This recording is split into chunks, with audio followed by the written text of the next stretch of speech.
Hello everyone, जैसे हम solve करते हैं एग्रीकल्चर मॉडल पेपर जिसका पार्ट नंबर 3 यह रहने वाला है। अगर आपने पार्ट फर्स्ट और सेकंड क्लियर नहीं किया है तो लिंक डिस्क्रिप्शन दे दी जाएगी, तो वहाँ से आप सभी पार्ट्स को क्लियर कर सकते हो। ठीक है, चलो आज की वीडियो स्टार्ट करते हैं। इससे पहले अगर चैनल को अभी तक सब्सक्राइब नहीं किया है तो चैनल को सब्सक्राइब भी कर लेना और पास के बेल आइकन जरूर दबा देना, जिससे जब भी हमारे को नई वीडियो अपलोड की जाए तो वो सबसे पहले आपको प्राप्त हो। ठीक है, चलो आज की वीडियो स्टार्ट करते हैं। आज कुछ नया सीख लेते हैं।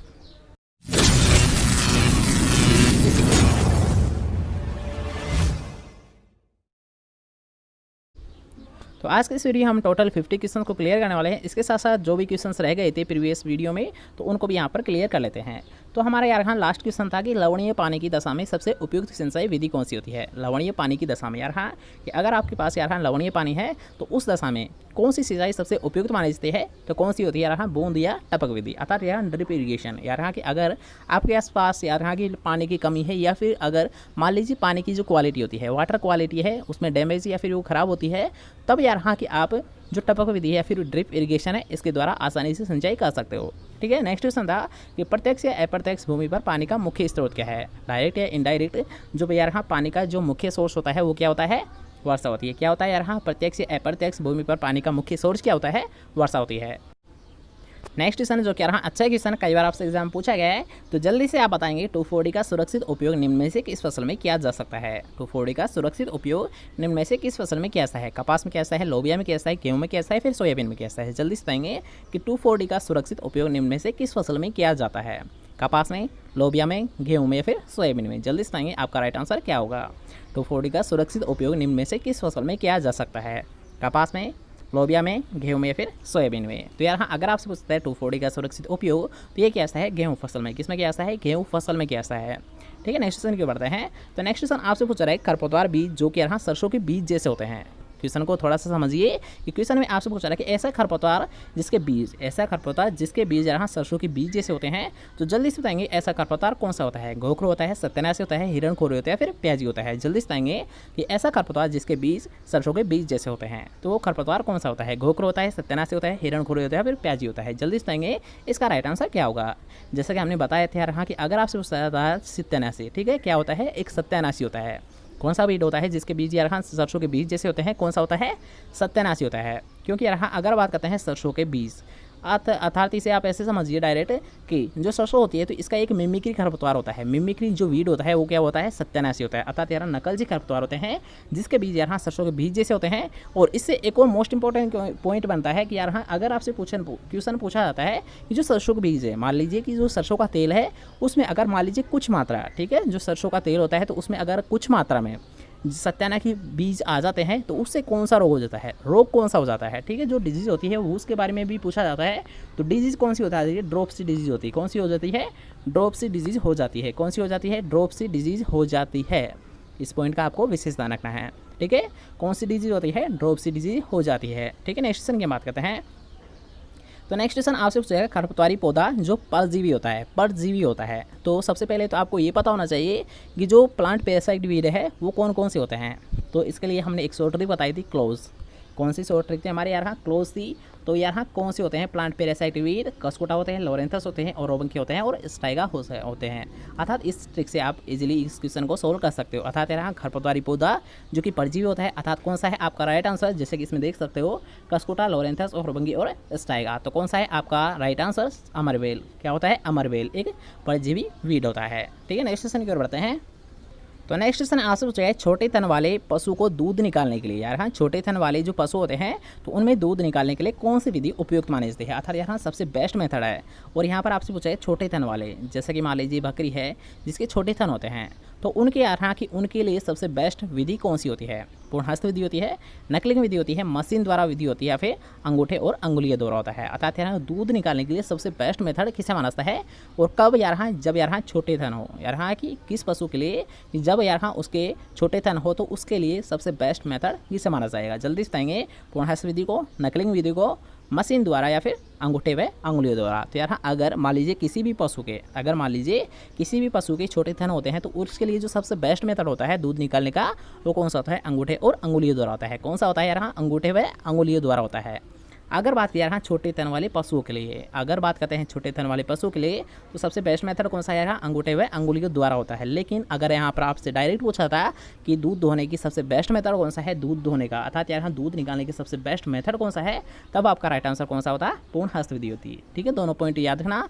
अगर आपसे पूछा रहा है कि छोटे थन वाले, तो छोटे थन वाले जो पशु होते हैं उनके लिए सबसे बेस्ट मेथड कौन सा है, अंगूठे और अंगुली के द्वारा।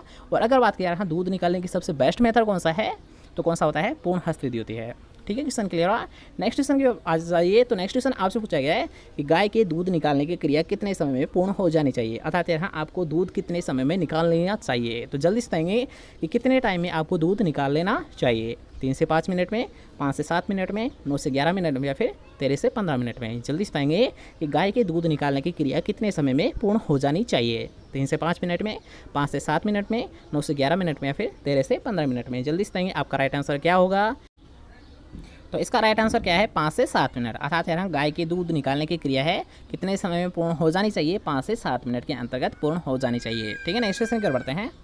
नेक्स्ट क्वेश्चन आपसे पूछा गया है, जो कह रहा है एक मोस्ट इंपॉर्टेंट क्वेश्चन है, कई बार आपसे एग्जाम पूछा गया है कि गाय का शुष्क काल अर्थात यहाँ जो ड्राई पीरियड है ये कम से कम कितने दिनों का होना चाहिए। जल्दी से बताएंगे, एक अच्छा क्वेश्चन है।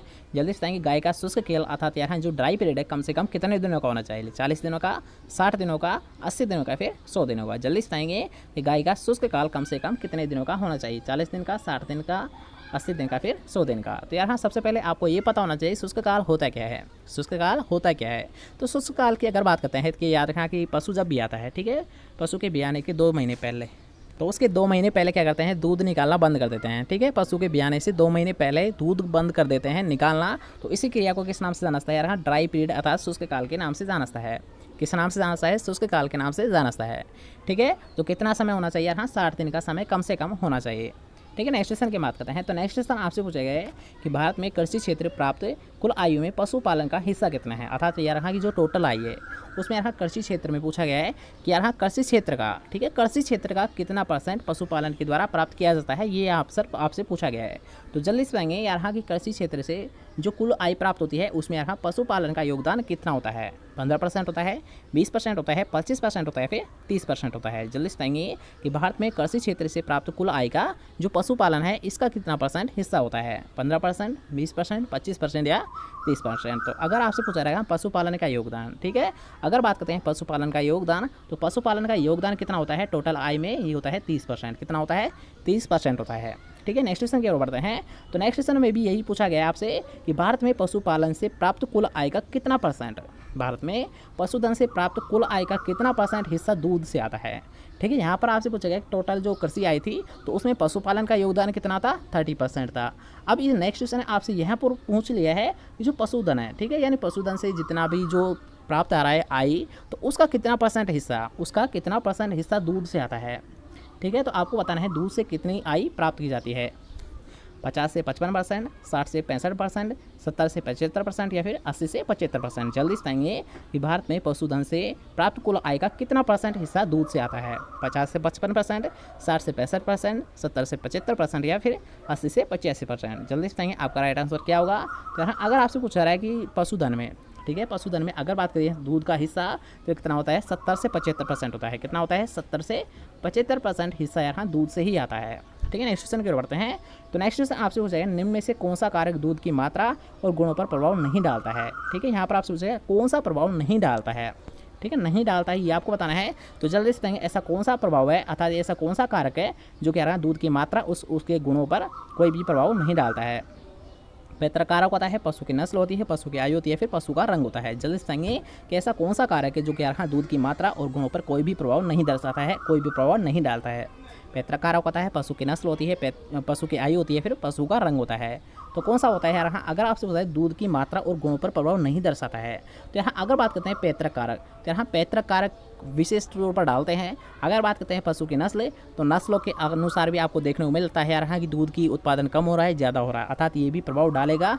अगर बात करते हैं पशु की आयु, तो ये भी करता है। जैसे कि अगर मान लेते हैं कि एक वयस्क है, ठीक है, अभी भी आ रहा है, तो इसके 2 या 3 जो काल आते हैं, जो दूध काल आते हैं, तो उनमें ज़्यादा देता है। लेकिन अगर बात करते हैं इसकी एज जैसे जैसे बढ़ती जाती है, इसका दूध उत्पादन कम होता जाता है, अर्थात ये भी दुग्ध उत्पादन पर प्रभाव दर्शाता है। लेकिन अगर बात करते हैं पशु का रंग, यहाँ पशु का रंग कोई भी इफेक्ट नहीं डालता है। ठीक है, पशु का जो रंग होता है ये दूध की मात्रा या गुणों पर किसी भी प्रकार का कोई भी इफेक्ट नहीं दर्शाता है, अर्थात राइट आंसर कौन सा है, फोर्थ ऑप्शन, अर्थात यहाँ पशु के रंग का उसकी दूध की मात्रा या फिर गुणों पर कोई भी प्रभाव नहीं पड़ता है। ठीक है, नेक्स्ट क्वेश्चन की ओर बढ़ते हैं। तो नेक्स्ट क्वेश्चन आज सोचे खीस वह स्त्राव होता है जो ब्याने के पहले प्राप्त होता है, तुरंत बाद में प्राप्त होता है, 1 सप्ताह बाद प्राप्त होता है, फिर 2 सप्ताह बाद प्राप्त होता है। अर्थात खीस क्या होता है, जल्दी से बताएंगे। खीस वह स्त्राव होता है जो ब्याने के पहले प्राप्त होता है, तुरंत बाद में प्राप्त होता है, 1 सप्ताह बाद में प्राप्त होता है, फिर 2 सप्ताह बाद प्राप्त होता है। जल्दी से बताएंगे खीस क्या होता है, पहले प्राप्त होता है, तुरंत बाद में प्राप्त होता है, ब्याने के 1 सप्ताह बाद में प्राप्त होता है, फिर 2 सप्ताह बाद में प्राप्त होता है। जल्दी से बताएंगे खीस होता क्या है। तो यहाँ कई बार हमने इस क्वेश्चन को क्लियर किया है कि कोलेस्ट्रम या खीस क्या होता है, जो ब्याने के तुरंत बाद में प्राप्त होता है। यार हाँ, कि ब्याने के तुरंत बाद में जो प्राप्त होता है उसे यार हाँ कोलेस्ट्रम या खीस के नाम से जाना जाता है, और जिसमें यार हाँ रोग प्रतिरोधक क्षमता विकसित करने की क्षमता होती है। यार हाँ रोग प्रतिरोधक क्षमता विकसित कौन करता है, खीस के द्वारा ही की जाती है। ठीक है, और खीस कितना दिया जाना चाहिए यार हाँ, जो बछड़ा होता है तो उसके भार का 10% हिस्सा यार हाँ, कि जितना उसका भार है उसका 10% हिस्सा क्या दिया जाना चाहिए यार हाँ, उसे खीस या कोलेस्ट्रम दिया जाना चाहिए। ठीक है, क्वेश्चन क्लियर हुआ। नेक्स्ट क्वेश्चन है कि वसा की सबसे अधिक मात्रा किस दूध में पाई जाती है। यहाँ पर आपको दूध की श्रेणी बताई गई है कि किस दूध में सबसे ज़्यादा वसा पाई जाती है। जल्दी से बताना है आपको कि सबसे ज़्यादा जो फैट कंटेंट है ये किस दूध में देखने को मिलता है, 4 मिल्क में, मिडिल मिल्क में, स्ट्रिप मिल्क में, फर्स्ट मिल्क में। जल्दी से बताएंगे कि 4 मिल्क में, मिडिल मिल्क में, स्ट्रिप मिल्क में या फिर फर्स्ट मिल्क में। जल्दी से बताएंगे वसा की सबसे अधिक मात्रा किस में होती है, तो किस में होती है, मिडिल मिल्क में होती है। किस में होती है, मिडिल मिल्क में होती है। ठीक है, नेक्स्ट क्वेश्चन की बात करते हैं। तो नेक्स्ट क्वेश्चन आपसे पूछेगा अधिक दूध देने वाली गाय का दोहन किया जाना चाहिए, अर्थात यार प्रतिदिन। मान लीजिए कोई सा भी जो पशु है वो अधिक मात्रा में दूध देता है तो उसका प्रतिदिन कितनी बार दूध निकालना चाहिए, यहाँ पर ये क्वेश्चन आपसे पूछा गया है। तो जल्दी से बताएंगे कि आप यहाँ अधिक दूध देने वाली जो गाय है, मान लीजिए कोई सा भी पशु है, उसका दिन में कितनी बार दूध का दोहन करोगे, 1 बार, 2 बार, 3 बार या फिर 4 बार। जल्दी से कितनी बार दोहन करना चाहिए यार हाँ, ये किया जाता है। अर्थात मान लीजिए कोई सा भी पशु है जो कि अधिक मात्रा में दूध दे रहा है तो उसका प्रतिदिन यहाँ 3 बार दूध का दोहन करना चाहिए। कितनी बार, 3 बार दूध का दोहन करना चाहिए। ठीक है, नेक्स्ट क्वेश्चन की ओर बढ़ते हैं। तो नेक्स्ट क्वेश्चन आपसे पूछेगा गाय के ताज़े दूध का पीएच मान कितना होता है, अर्थात यहाँ पर आपसे बताना है गाय के ताज़े दूध का पीएच। तो जल्दी से बताएंगे 6.5 से 6.7 के मध्य होता है, 6.7 से 6.9 के मध्य होता है, 6.9 से 7.1 के मध्य होता है, 7.1 से 7.3 के मध्य होता है। जल्दी से बताएंगे इसका राइट आंसर क्या होगा, A, B, C या फिर D। जल्दी से बताएंगे A, B, C या फिर D। जल्दी से बताएंगे राइट आंसर कौन सा होगा कि गाय के ताज़े दूध का पीएच मान कितना होना चाहिए। जल्दी से बताएंगे। तो यहाँ अगर बात करते हैं सामान्यतः है तो आपको पता होगा यहाँ ताज़े दूध का जो पीएच होता है ये कितना होता है, 6.7 होता है। कितना होता है, 6.7 होता है। लेकिन अगर बात करते हैं गाय के ताज़े दूध का, तो यहाँ गाय के ताज़े दूध का पीएच मान कितना होता है, 6.7 से 6.9 के मध्य होता है। कितना होता है, 6.7 से 6.9 के मध्य होता है। ठीक है, नेक्स्ट क्वेश्चन की ओर बढ़ते हैं। तो नेक्स्ट क्वेश्चन आज पूछा 1 लीटर भैंस के दूध का भार कितना होता है। 1 लीटर भैंस का दूध होता है तो इसका भार कितना होता है, 930 ग्राम होता है, 980 ग्राम होता है, 1030 ग्राम होता है, फिर 1080 ग्राम होता है। जल्दी से बताएंगे कि 1 लीटर भैंस के दूध का भार कितना होता है, वेट कितना होता है। जल्दी से बताएंगे 930 ग्राम होता है, 980 ग्राम होता है, 1030 ग्राम होता है, फिर 1080 ग्राम होता है। जल्दी से बताएंगे कि 1 लीटर भैंस के दूध का भार कितना होता है। जल्दी से बताएंगे आपका राइट आंसर क्या होगा, A, B, C या फिर D। A, B, C या फिर D। तो यार अगर बात करते हैं 1 लीटर भैंस के दूध का भार तो कितना होता है यार, ये होता है 930 ग्राम। यार हाँ कुछ कम होता है, यानी कुछ कम होता है, 1000 नहीं होता है बल्कि कुछ कम होता है। कुछ का मतलब यार हाँ 980 भी नहीं होता है, 930 होता है। ठीक है, 1 लीटर की अगर बात करते हैं भैंस के दूध का तो इसका जो भार होता है, इसका जो वेट होता है 1 लीटर का, ये कितना होता है, 930 ग्राम होता है। कितना होता है, 930 ग्राम होता है। ठीक है, नेक्स्ट क्वेश्चन की बात करते हैं कि ब्यूटायरोमीटर का प्रयोग जांच के लिए किया जाता है। तो पहले आप ऑप्शंस देख लीजिए, उसके अकॉर्डिंग आपको राइट आंसर बताना है कि ब्यूटायरोमीटर का प्रयोग किसके टेस्ट के लिए किया जाता है। ये क्वेश्चन हमने कल ही सोल्व किया है तो ये क्वेश्चन आपका गलत नहीं होना चाहिए यार हाँ, कि ब्यूटायरोमीटर का प्रयोग किसकी जाँच के लिए किया जाता है। तो अब आप ऑप्शंस देख सकते हो, प्रोटीन के लिए, लैक्टोज के लिए, केसिन के लिए, फिर वसा के लिए। अर्थात यहाँ ब्यूटायरोमीटर का प्रयोग किसके मेजर करने के लिए, फिर किसके मापन के लिए किया जाता है, प्रोटीन के लिए, लैक्टोज के लिए, केसिन के लिए, फिर वसा के लिए। तो यहाँ अगर बात करते हैं ब्यूटायरोमीटर, जैसे कि हमने कल ही बात की थी, तो ब्यूटायरोमीटर का प्रयोग कैसा है, यानी जो दूध की चिकनाहट या फिर वसा की मात्रा ज्ञात करने के लिए, यानी दूध की चिकनाहट या फिर दूध की वसा की मात्रा ज्ञात करने के लिए यहाँ ब्यूटायरोमीटर का प्रयोग कैसा है। ठीक है, नेक्स्ट क्वेश्चन की बात करते हैं कि दुग्ध शर्करा कहते हैं। अर्थात यहाँ दुग्ध शर्करा कौन सी होती है ये आपको बताना है। तो जल्दी से बताएंगे ग्लूकोज को बोलता है, लैक्टोज को बोलता है, फ्रक्टोज को बोलता है, फिर सुक्रोज को बोलता है। जल्दी से बताएंगे दूध शर्करा किसे बोलता है, ग्लूकोज को, लैक्टोज को, फ्रक्टोज को, फिर सुक्रोज को। जल्दी से बताएंगे तो ये दुग्ध शर्करा कौन सी होती है, ग्लूकोज होती है, लैक्टोज होती है, फ्रक्टोज होती है, फिर सुक्रोज होती है। जल्दी से बताएंगे कि दूध शर्करा कौन सी है। ग्लूकोज, लैक्टोज, फ्रक्टोज या फिर सुक्रोज। जैसे कि हमने कल ही बताए थे यहाँ दूध शर्करा के बारे में। यार हाँ, अगर आपसे पूछता है दूध शर्करा तो कौन सी होती है? लैक्टोज होती है। कौन सी होती है? लैक्टोज होती है, जो कि यार हाँ एक डाइसेकेराइड होती है। कौन सी होती है? यार हाँ डाइसेकेराइड शर्करा होती है। और कौन सी होती है? लैक्टोज शर्करा होती है। दूध शर्करा कौन सी होती है? लैक्टोज शर्करा होती है। और जो कि यार हाँ दूध से दही में बदलने पर लैक्टिक अम्ल में चेंज हो जाती है। यार हाँ कि अगर मान लीजिए लैक्टोज शर्करा है तो यार हाँ जब दूध दही में कन्वर्ट हो जाता है तो दही में क्या हो जाता है? यार हाँ जो लैक्टोज शर्करा है ये भी कन्वर्ट हो जाती है। ये क्या हो जाती है? लैक्टिक अम्ल में कन्वर्ट हो जाती है। जब दूध से दही बन जाता है तब क्या होती है? लैक्टोज जो शर्करा होती है ये लैक्टिक अम्ल का रूप धारण कर लेती है। ठीक है, नेक्स्ट क्वेश्चन की ओर बढ़ते हैं। तो नेक्स्ट क्वेश्चन आपसे पूछे गाय के घी में कितनी % नमी होनी चाहिए? गाय के घी में कितनी प्रतिशत नमी होनी चाहिए? तो जल्दी से बताएंगे 0.2%, 1.2%, 11.2% या फिर 22.2%। जल्दी से बताएंगे गाय के घी में कितनी % नमी होनी चाहिए? नमी की मात्रा कितनी होती है? मॉइस्चर मात्रा कितनी होती है? जल्दी से बताएंगे 0.2, 1.2, 11.2 या फिर 22.2। जल्दी से बताएंगे गाय के घी में कितनी % नमी होनी चाहिए? 0.2%, 1.2%, 11.2% या फिर 22.2%। जल्दी से बताएंगे इसका राइट आंसर क्या होगा? तो यहाँ अगर बात करते हैं गाय के घी की तो गाय के घी में कितनी % नमी होनी चाहिए? ये होनी चाहिए 0.2%। यार हाँ 0.2% से अधिक नमी नहीं होनी चाहिए। ठीक है, नेक्स्ट क्वेश्चन की बात करते हैं कि खुरपक्का और मुहपक्का रोग FMD डिजीज होती है। ये भी क्वेश्चन आपने कई बार पढ़ लिया होगा, तो ये क्वेश्चन भी एक अच्छा क्वेश्चन है। कई बार आपसे एग्जाम में पूछा भी गया है कि खुरपक्का और मुहपक्का जो बीमारी है ये फैलती किससे है? ये आपको बताना है। इसका कारण क्या होता है? संक्रमित राशन द्वारा फैलती है, हवा के द्वारा फैलती है, पक्षियों के द्वारा फैलती है, फिर इन सभी के द्वारा फैलती है। जल्दी से बताएंगे कि FMD डिजीज किसके द्वारा फैलती है? संक्रमित राशन द्वारा, हवा के द्वारा, पक्षियों द्वारा, फिर उपरोक्त सभी के द्वारा। जल्दी से बताएंगे कि खुरपक्का और मुहपक्का बीमारी अर्थात FMD डिजीज किसके द्वारा फैलती है? संक्रमित राशन द्वारा, हवा द्वारा, पक्षियों द्वारा, फिर इन सभी के द्वारा। जल्दी से बताएंगे। तो जैसे कि आप पढ़ते हो यार हाँ कि आपने पढ़ा होगा कि खुरपक्का और मुहपक्का रोग यार हाँ वायरस के द्वारा फैलती है। किसके द्वारा फैलती है? वायरस के द्वारा फैलती है। इसके साथ साथ आपको ये भी याद है कि यार हाँ कि जो वायरस के द्वारा तो फैलती है, लेकिन यार हाँ खुरपक्का और मुहपक्का बीमारी संक्रमित राशन के द्वारा भी फैलती है। यार हाँ कि अगर आपसे पूछा वायरस के द्वारा, तो वायरस के द्वारा तो फैलती है, ये तो कॉमन है, लेकिन इसके साथ साथ यार हाँ संक्रमित राशन के द्वारा भी FMD डिजीज फैलती है। ठीक है, क्वेश्चन क्लियर हुआ। नेक्स्ट क्वेश्चन की बात करते हैं। तो नेक्स्ट क्वेश्चन आपसे हो जाएगा मक्का में कितना संपूर्ण पाच्य तत्व होना चाहिए? संपूर्ण पाच्य तत्व मतलब टोटल डाइजेस्टेबल न्यूट्रिएंट होता है। एक आपने पढ़ा हुआ है यार TDN। क्या पढ़ा होगा? TDN। तो यहाँ पर यही आपसे पूछा रहेगा TDN कितना होता है मक्के में? TDN मक्के में आपसे पूछा रहा है, तो जल्दी से बताएंगे कि टोटल डाइजेस्टेबल न्यूट्रिएंट कितना होता है मक्के में? 70%, 80%, 92% या फिर इनमें से कोई सा नहीं। जल्दी से बताएंगे कि मक्के में TDN मात्रा कितनी होती है? 71%, 80%, 92% या फिर इनमें से कोई नहीं। जल्दी से बताएंगे आपका राइट आंसर क्या होगा? तो यार हाँ अगर आपसे ज़रा TDN के बारे में, तो मक्के में जो TDN की मात्रा होती है ये होती है 70%, अर्थात यार हाँ 71%। ठीक है, 70% होती है कितनी? TDN मात्रा। TDN की मतलब क्या होता है यार? Total digestible nutrient. TDN की फुल फॉर्म क्या होती है? टोटल डाइजेस्टेबल न्यूट्रिएंट की मात्रा। ठीक है, नेक्स्ट क्वेश्चन की ओर बढ़ते हैं। तो नेक्स्ट क्वेश्चन आपसे चाहिए कुक्कुट की कौन सी नस्ल मध्य प्रदेश से उद्गमित है? अर्थात यार कुक्कुट अर्थात यार मुर्गी की ऐसी कौन सी नस्ल है जिसका ओरिजिन प्लेस कौन सा है? मध्य प्रदेश है। तो जल्दी से बताएंगे ऐसी कौन सी नस्ल है, ऐसी कौन सी मुर्गी की नस्ल है जिसका ओरिजिन प्लेस किसे है? मध्य प्रदेश को माना गया है। कड़कनाथ को माना गया है, नेक के माना गया है, डैकी को माना गया है, फिर घाघस को माना गया है। जल्दी से बताएंगे कि कुक्कुट की ऐसी कौन सी नस्ल है जिसका ओरिजिनल प्लेस मध्य प्रदेश को माना गया है? कड़कनाथ का, नेक का, डैंकी का या फिर घाघस का? कौन सी होती है? जल्दी से बताएंगे ऐसी नस्ल जिसका ओरिजिनल प्लेस मध्य प्रदेश को माना गया है। तो कौन सी होती है? कड़कनाथ होती है। कौन सी होती है? कड़कनाथ। और यहाँ कड़कनाथ की जो एक मुख्य विशेषता होती है, यहाँ कड़कनाथ का जो मुख्य पाला जाता है अर्थात इसका मुख्य रीजन क्या होता है? तो यहाँ कड़कनाथ से काला मांस, ठीक है, क्या प्राप्त किया जाता है? काले मांस के लिए इसे प्राप्त किया जाता है, अर्थात यहाँ पाला जाता है। काला मांस के लिए इसे प्राप्त किया जाता है, पाला जाता है। ठीक है, एक मोस्ट इंपॉर्टेंट क्वेश्चन बनता है कि कड़कनाथ की मुख्य विशेषता क्या है? यार हाँ इससे काला मांस प्राप्त किया जाता है। क्या प्राप्त किया जाता है? काला मांस प्राप्त किया जाता है, जिसका ओरिजिन प्लेस क्या है? मध्य प्रदेश है। ठीक है, जिसका ओरिजिन प्लेस क्या है? मध्य प्रदेश है। ठीक है, नेक्स्ट क्वेश्चन की बात करते हैं।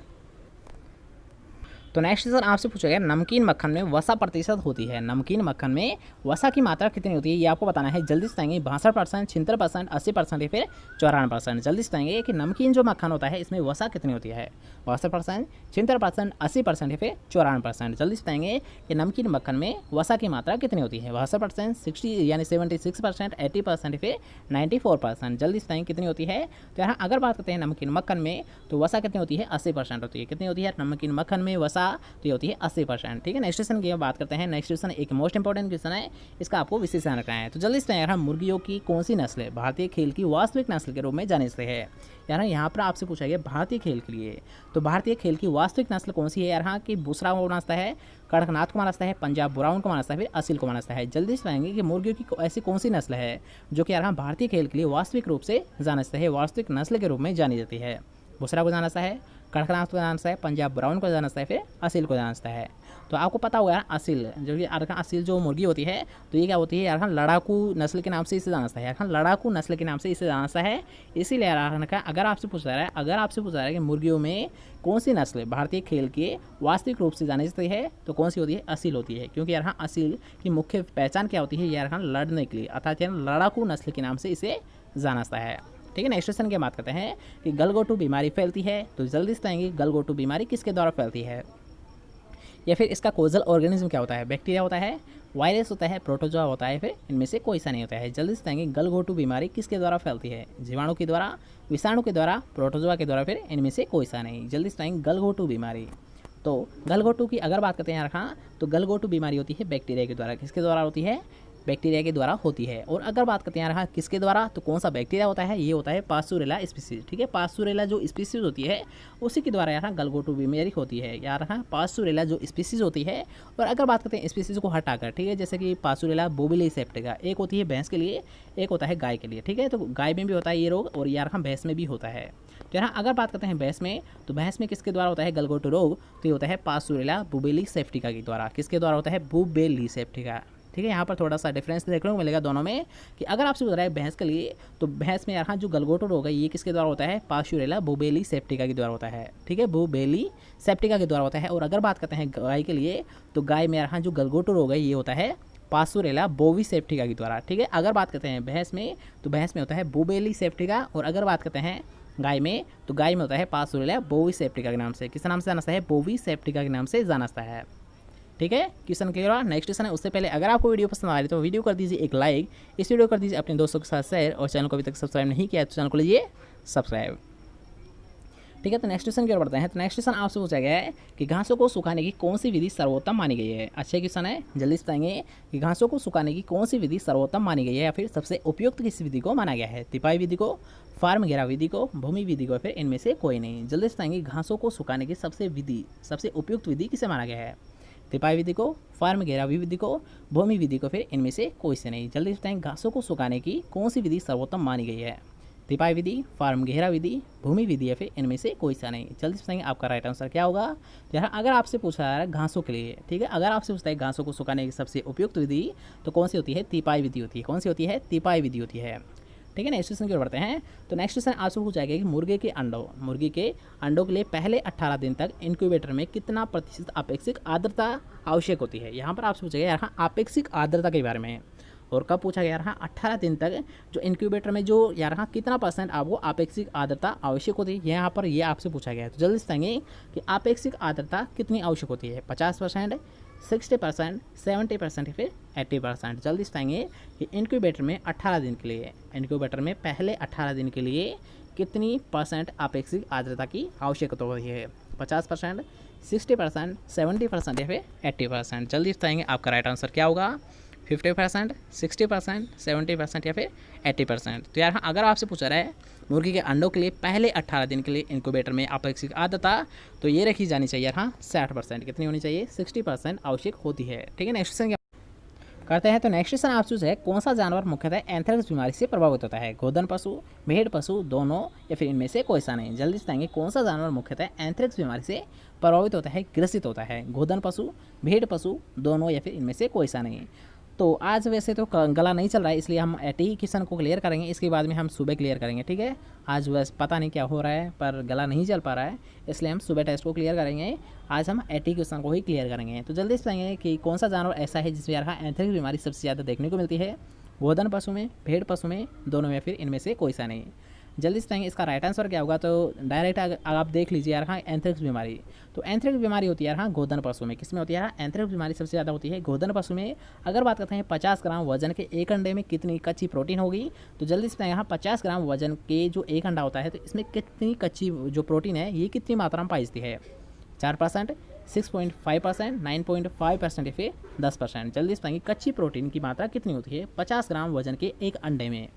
जल्दी से बताएं कच्ची प्रोटीन की मात्रा कितनी होगी। 50 ग्राम का एक अंडा है आपके पास और उसमें आपसे पूछा गया है कच्ची प्रोटीन कितनी होगी, तो कितनी होती है जल्दी से बताएंगे। तो कितनी होती है यहाँ 6.5% होती है। कितनी होती है 6.5% होती है। ठीक है, नेक्स्ट क्वेश्चन की ओर बढ़ते हैं।